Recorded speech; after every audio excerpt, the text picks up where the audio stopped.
So this is the pre-calculus assignment 29, problem 11.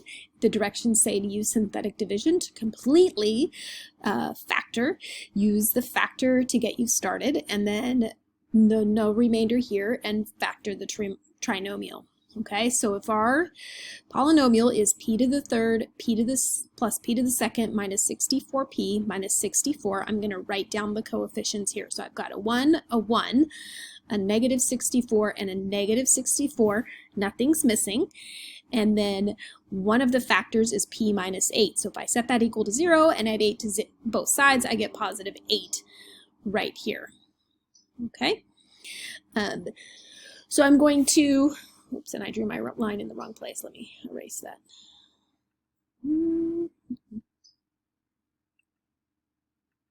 Well, let me erase, up there it goes.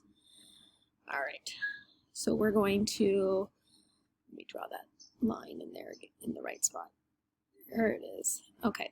So we're going to bring down the 1, and then we're going to multiply. 1 times 8 is 8. Then we're going to add. 1 plus 8 is 9. Then we're going to multiply. 8 times 9 is 72. Then we're going to add. Negative 64 plus 72 is 8. Then we're going to multiply. 8 times 8 is 64. These are opposites, so they go to 0. And you should get a 0 here. If you don't get a 0 on this kind of question, you did something wrong. Go back and check it, because it's telling you that you should be able to completely factor. Okay, so we're going to subtract 1 from this exponent and make this 1p squared plus 9p plus 8.